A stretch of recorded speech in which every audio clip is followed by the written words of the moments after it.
Hello friends, welcome to my channel everyday છાય. આજે આપણે બનાવીશું લીલી તુવેરના ટોઠા. મહેસાણામાં સૂકી તુવેરના ટોઠા બનતા હોય છે, તો આને લીલવાના ટોઠા પણ કહેવામાં આવે છે.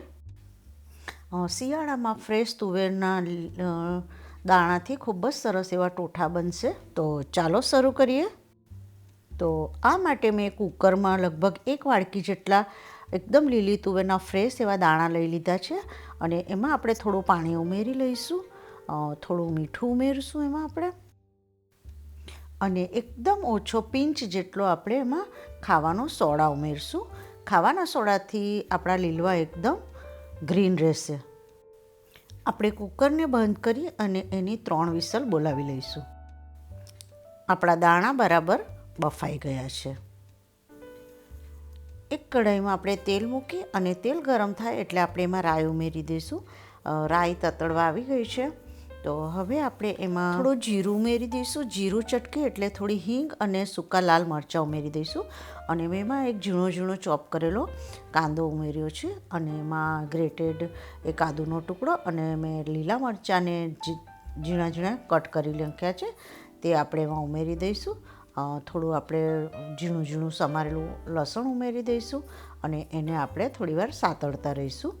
આપણો કાંદો બરાબર સતળાઈ જાય એટલે આપણે મેં એમાં એક ટામેટાની પ્યુરી કરી લીધી છે, કાચું જ ટામેટું, અને એને આપણે ઉમેરી અને તેલ છૂટું પડે ત્યાં સુધી આપણે એને થવા દઈશું, સાતળતા રહીશું. હવે આપણે એમાં ધાણા જીરું પાવડર અને લાલ મરચું એડ કરી દઈશું. મરચું તમારે તમારી ટેસ્ટ પ્રમાણે એડ કરવું.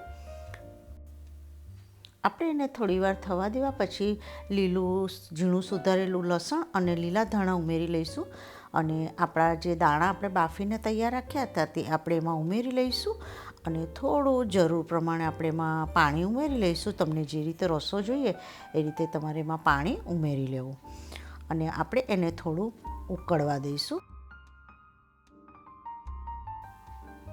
આપણું શાક ઉકળવા માંડ્યું છે, તો હવે આપણે એને ચમચાની મદદથી થોડું દબાવી અને થોડું આપણે તુવેરના દાણાને મેશ કરી લઈશું. હવે આપણે એમાં ગોળનો પાવડર ઉમેરીશું. તમે ખાંડ પણ ઉમેરી શકો. મને થોડું લાલ મરચું કલર ઓછો લાગ્યો છે, તો હું ફરીથી એમાં 1 ચમચી જેટલું લાલ મરચું એડ કરું છું. ટોઠામાં તેલનું પ્રમાણ વધારે હોય છે, પણ મેં થોડું ઓછું ઉમેર્યું છે. આપણે એને 2 થી 3 મિનિટ ઉકળવા દઈશું અને આપણા ટોઠા રેડી છે સર્વ કરવા માટે. તમારે એને ટેસ્ટ કરી લેવા, અને ટામેટું ઘણીવાર ખાટું આવતું હોય છે, તો જો તમને ખટાશ ઓછી લાગે તો લીંબુ ઉમેરી લેવું. આપણે હવે એને એક સર્વિંગ બાઉલમાં ટ્રાન્સફર કરી અને ઉપરથી આપણે થોડા લીલા ધાણા ઉમેરી લઈશું.